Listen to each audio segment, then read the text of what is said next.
आज आप लोगों के बीच फिर से उपस्थित हुए हैं कुछ नया चैप्टर लेके। देखिए पीछे नया चैप्टर है। आज हम लोग एपी का प्रैक्टिस करेंगे और एपी चैप्टर को पढ़ना है। देखिए तो एपी समांतर श्रेणी, समांतर श्रेणी क्या होते हैं पहले इसके बारे में हम लोग जानेंगे। समांतर श्रेणी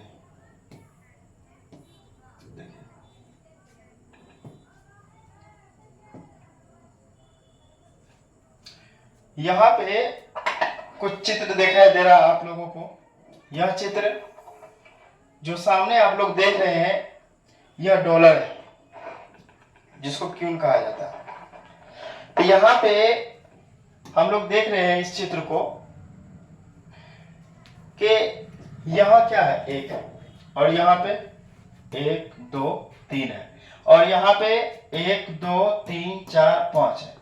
क्या आप लोग को लग रहा है यहाँ पे कुछ आगे बढ़ रहा है प्रोसेस, या इधर से आप लोग देखिए कुछ घट रहा है और इधर से बढ़ रहा है। तो यही घट बढ़ क्या है, एपी है। घटा देना और बढ़ा देना एपी कहलाता है। अब देखिए आगे बढ़ते हैं हम लोग। देखिए यहाँ पे आगे बढ़ते हैं। देखिए यहाँ पे आप लोग ध्यान इस पे नहीं देना है, पढ़ाई पे दीजिए क्योंकि पढ़ाई इंपॉर्टेंट है। तो यहाँ पे देखिए ये हर कदम ऊपर की ओर चल रहे हैं। ये कदम ऊपर की ओर जो चल रहे हैं यह क्या है, समांतर श्रेणी। हर कदम ऊपर चढ़ते जाना, चढ़ते एक के बाद दूसरा, दूसरा के बाद तीसरा चलते रहता है। ये क्या है, समांतर श्रेणी है। और आगे देखते हैं हम लोग थोड़ा सा समांतर श्रेणी का डिफिनेशन देख लेते हैं। क्या है डिफिनेशन समांतर श्रेणी का, ठीक देखिए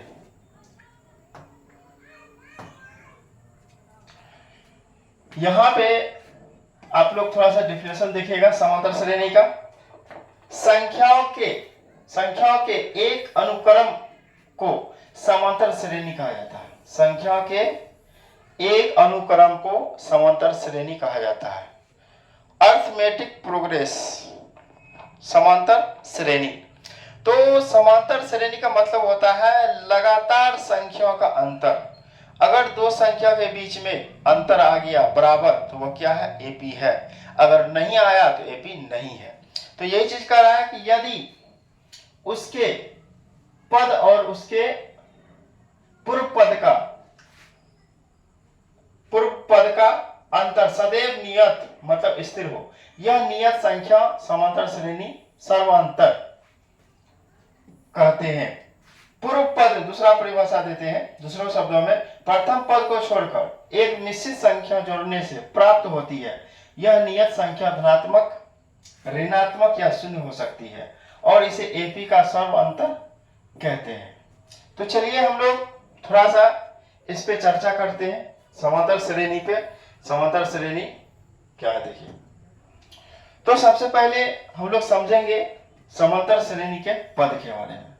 अगर कहा जाए है ना, पहला पद, अगर पहला पद कहे ए होता, पहला पद ए होता। अगर दूसरा अगर पद कहे, दूसरा पद ए प्लस डी होता है। अगर तीसरा पद कहे, तीसरा पद तो क्या हो जाएंगे, ए प्लस 2d। अगर चौथा पद कहे, चौथा पद अगर कहे क्या हो जाएंगे, ए प्लस 3d। तो यहां पे एक चीज समझने वाली बात है, जितना भी पद कहे है ना, अगर 10वां पद कहे तो क्या हो जाएंगे, एक कम कर देंगे उसमें, ए प्लस 9d। अगर 12वां पद कहे एक कम कर देंगे उसमें, ए प्लस 11d। तो ये क्या है, एपी का पद है। एपी का पद, प्रथम पद ए होता है, दूसरा पद ए प्लस डी होता है, तीसरा पद ए प्लस 2d होता है और चौथा पद ए plus 4d। Dot dot dot एनवा पद तक होता है, इसका कोई अंत नहीं। जितना पद 100 पद निकालना है तो क्या करेंगे, ए प्लस 99d। तो इसी प्रकार से हम लोग थोड़ा सा देख लेते हैं। तो ए को तो हम लोग पहला पद कहे, पहला पद बोले, लेकिन डी को क्या बोलेंगे? सर्व अंतर कहेंगे। ए को पहला पद बोलेंगे, डी को सर्वांतर कहेंगे। तो यहाँ पे हम लोग पहला पद और सर्वांतर समझ गए। तो पहला पद क्या होता है, सर्वांतर क्या होता है, हम लोग यहाँ पे देख लिए। आगे बढ़ते हैं थोड़ा सा। देखिए यहाँ पे थोड़ा सा कुछ दिया हुआ है। यहां दिया समांतर श्रेणी। समांतर श्रेणी, समांतर श्रेणी क्या होते हैं? अब समांतर श्रेणी को जांच करना है किस प्रकार से समांतर श्रेणी है या नहीं है। तो एक छोटा सा शॉर्ट में आप लोग को एक छोटा सा ट्रिक बताते हैं। संख्याओं के क्रम को, संख्या के लगातार क्रम को एपी कहते हैं। आप लोग इसको याद रखिएगा। अब देखिए, तो सबसे पहले आप लोग को हम बताएं, यहाँ पे ए होता है पहला पद और डी होता है सर्वांतर। डी होता है सर्वांतर। तो आप लोग इस चीज को देखिए। और इससे पहले बताए थे पहला पद बराबर ए, दूसरा पद बराबर ए प्लस डी, तीसरा पद बराबर ए प्लस 2d, चौथा पद बराबर ए प्लस 3d। अभी जस्ट समझाए थे ऊपर। तो चलिए जांच करते हैं, हम लोग चेक करते हैं, एग्जाम पर जांच करते हैं क्या एपी है या नहीं है। तो पहले हम क्या करेंगे, ए 1 2 3 4 डॉट डॉट डॉट। अब देखिए यहाँ पे ए निकल गया 1 और डी निकालते हैं। और ए की जरूरत नहीं एपी के लिए, डी की जरूरत है।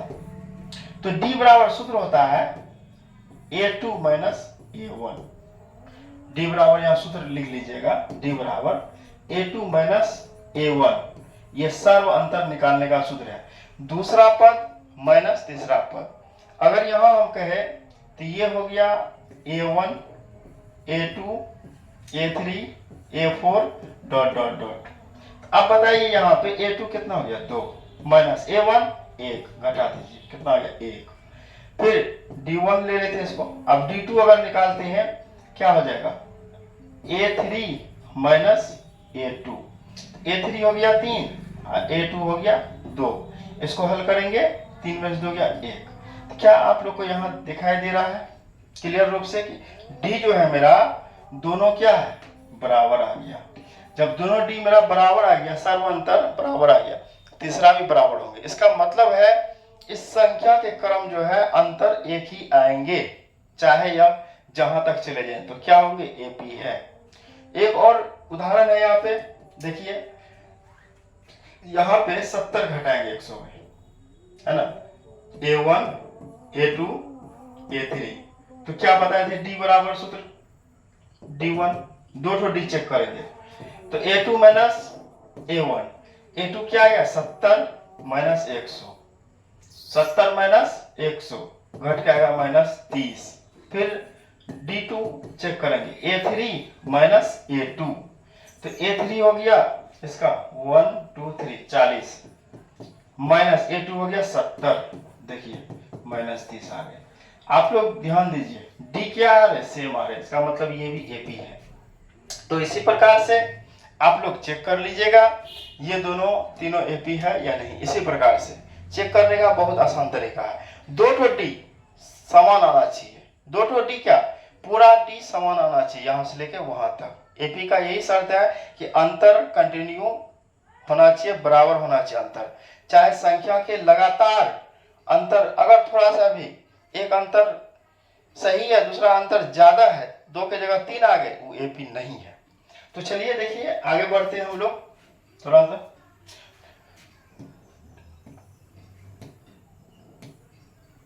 देखिए ये क्वेश्चन पूछा गया है, ये क्वेश्चन 2017 में पूछा गया है, ये क्वेश्चन 2017 में।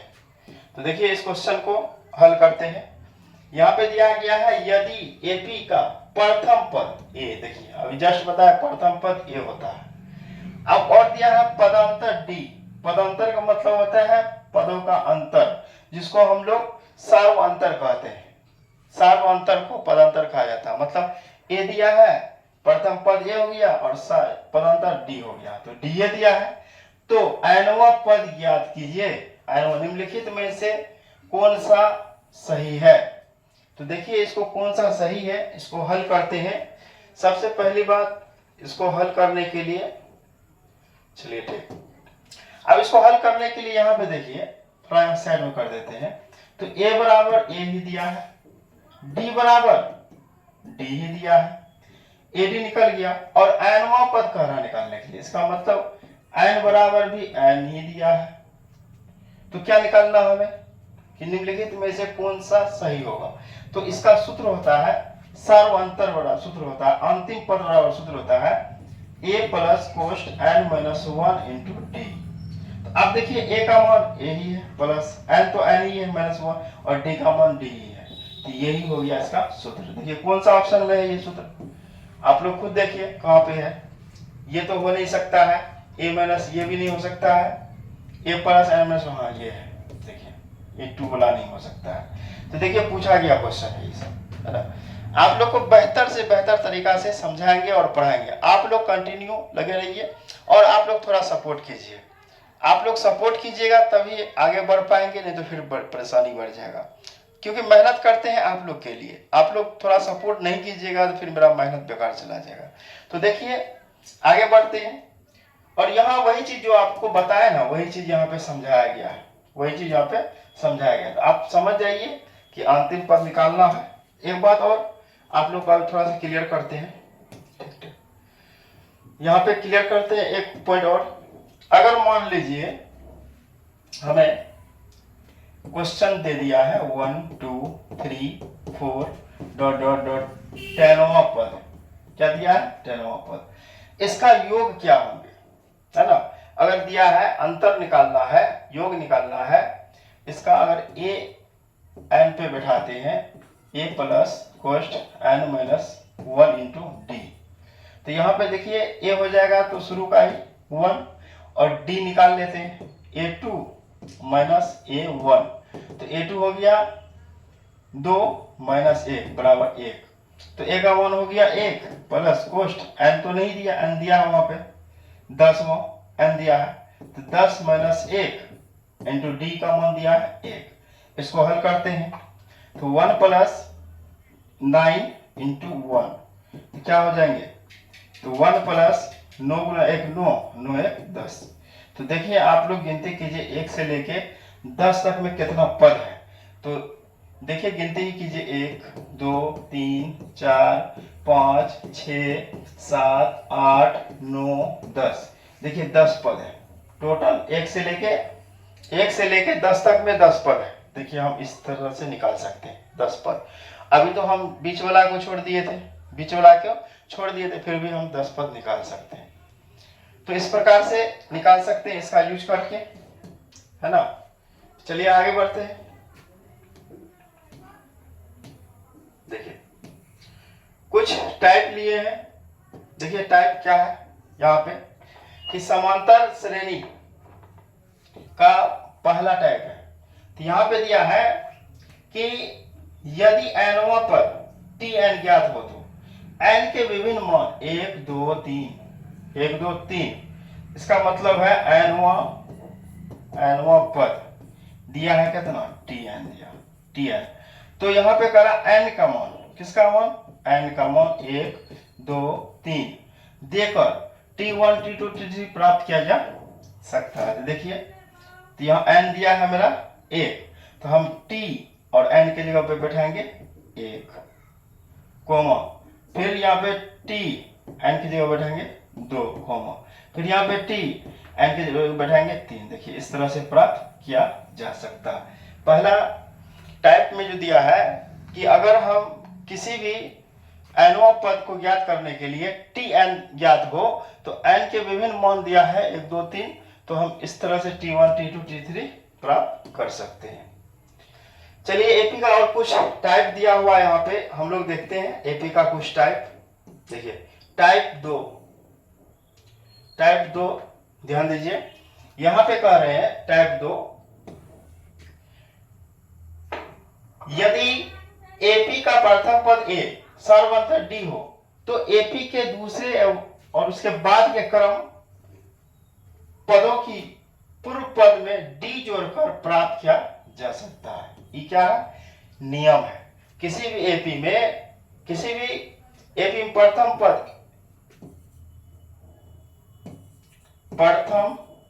पद ए सर्व अंतर डी।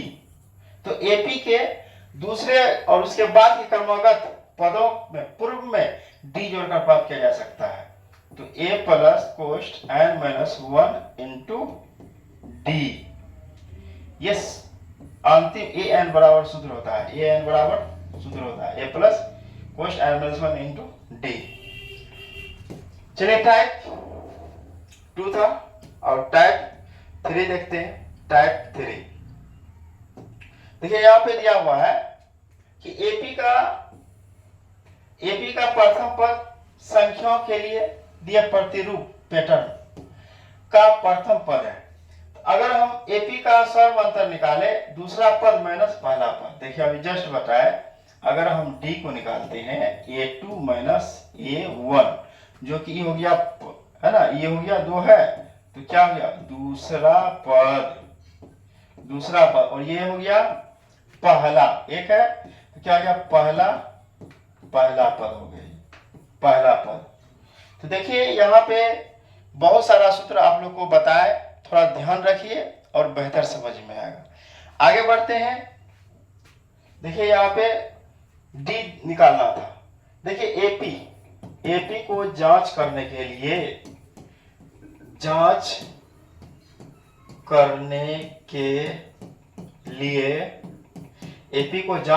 लिए दो डी निकालना पड़ता है, D1 D2। तो D1 A2 माइनस A1, दूसरा A3 माइनस A2 होता है। अगर इस पे आप लोग बैठाइएगा एपी निकल जाएगा। अगर दोनों मान सेम आया एपी है, अगर नहीं आया तो एपी नहीं है। इस पे हम लोग जांच कर सकते हैं। चलिए आगे बढ़ते हैं हम लोग।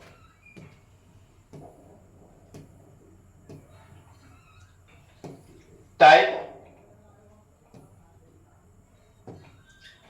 ये टाइप 4 है। देखिए यहाँ पे लिखा हुआ है संख्याओं का दिया गया प्रतिरूप एक एपी होगा यदि दो क्रमागत पदों का अंतर नियत हो। वही बात कर रहा है। अगर हम ले क्वेश्चन एग्जांपल ले लेते हैं 2 4 6 8 10 लेते हैं डॉट। तो आप देखिए यहाँ पे लेने के बाद हम पहले डी निकालेंगे, D1 A2 माइनस A1। तो A2 मेरा हो गया A1 A2 A3 A4 A5। तो A2 कितना हो गया? A2 हो गया 4 और A1 हो गया 2। इसको घटाएंगे तो क्या हो जाएगा? 2 हो जाएगा। फिर D2 अगर निकालेंगे तो A3 माइनस A1। तो यहाँ पे हम क्या करेंगे? A3 हो गया मेरा 6 माइनस A2 लेना था 3 है तो 2 लेना था, और A2 हो गया मेरा 4, घटाएंगे तो 2 आएंगे। देखिए यहाँ पे दोनों सेम है, इसका मतलब ये क्या है? AP है। अभी जस्ट ऊपर समझा है AP है। अगर यहीं पे हम ले लेते हैं, अगर एक और एग्जांपल लेते हैं, एग्जांपल नंबर 2 अगर लेते हैं, यहाँ पे 2 ले लेते हैं, 3 ले लेते हैं, 5 ले लेते हैं, 7 ले लेते हैं, डॉट। A हो गया A1 A2 A3।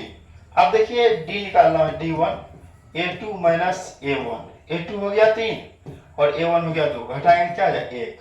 अगर D2 निकालना है A3 माइनस A2, तो A3 हो गया मेरा, A3 हो गया 5 और A2 हो गया 3। देखिए घटाइए 2 आएगा। क्या दोनों बराबर है? बराबर नहीं है तो AP नहीं है। बराबर नहीं है दोनों का अंतर तो AP नहीं है। अगर बराबर होता तो AP है। चलिए आगे बढ़ते हैं, आप लोग समझ गए होंगे। क्रमागत पदों का अंतर ज्ञात करें। यदि यह नियत हो तो दत्त अनुक्रम AP होता है, अन्यथा नहीं। अभी जस्ट समझाए, AP का होने का शर्त है दोनों बराबर होना चाहिए, और यदि दोनों बराबर नहीं है तो AP नहीं है, AP नहीं है। चलिए आगे बढ़ते हैं।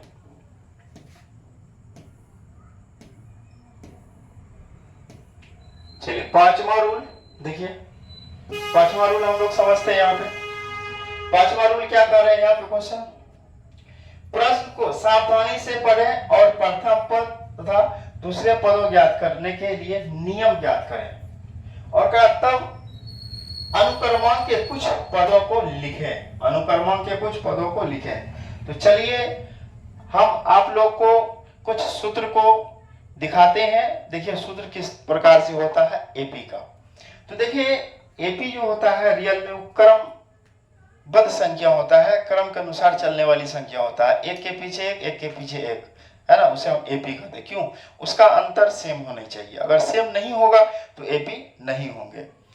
तो एपी का एक ही रूल नियम होता है कि कोई भी पद निकालने के लिए हमें सूत्र का उपयोग करना पड़ता है। एपी में टोटल सूत्र का उपयोग करना पड़ता है। तो सूत्र आप लोग को बताए थे, यहाँ पे थोड़ा इसको ऊपर कर लेते हैं और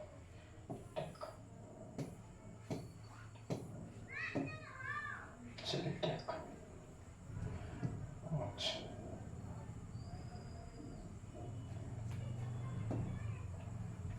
कुछ सूत्र बताते हैं आप लोग को, उस पर कुछ क्वेश्चन आप लोग को दिया जाएगा। लेकिन आज सूत्र पे ही क्लास खत्म होगा और आप लोग को बहुत मजा आने वाला है इस क्लास में। तो देखिए सूत्र क्या होता है, आप लोग को बताए थे। पहला सूत्र होता है पहला पद ए, दूसरा पद ए प्लस डी, तीसरा पद ए plus 2d, dot dot dot dot dot dot 100वां पद अगर निकालना है तो ए प्लस 99d। आप लोग समझ गए होंगे। इस सूत्र पे सवाल आते हैं, इन सूत्र पे सवाल आते हैं, आप लोग इसको देख लीजिएगा। और दूसरा होता है पहला पद ए होता है और सर्व अंतर डी होता है और डी बराबर फॉर्मूला होता है a2 माइनस a1। ये भी आप लोग देख लीजिएगा, डी बराबर फॉर्मूला होता है। और एक फॉर्मूला होता है ए अंतिम पद ए एन बराबर ए प्लस कोष्ट एन माइनस 1 इंटू डी, ये ए एन बराबर सूत्र होता है। ये गिनती की संख्या निकालते हैं, किस एपी में कितना पद है इसको निकालते हैं, ये ए एन। तो देखिए और एक एस एन बराबर योग बराबर सूत्र होता है, योग बराबर भी सूत्र होता है। तो एस एन बराबर होता है एन बाय 2 कोष्ट 2a कोष्ट एन माइनस 1 इंटू डी, योग बराबर सूत्र होते हैं एस एन बराबर। एक ए एन बराबर एक और सूत्र होता है, ए एन बराबर, है ना, एल बराबर होता है, एल बराबर सूत्र होता है। तो उस सूत्र जब यूज होगा तो फिर उसको बता देंगे। तो ये सब और फॉर्मूला है जो कि आप लोग के सामने है, यही एपी का मेन फार्मूला है। आप लोग इस फार्मूले को अच्छा से समझ लीजिए ताकि आप लोग को परेशानी ना हो। अब हम लोग कुछ क्वेश्चन लेके आएंगे नेक्स्ट वीडियो में। आज आप लोग के लिए यहाँ तक काफ़ी है, अगले वीडियो में आएंगे फिर आप लोग के सामने। Thank you for watching.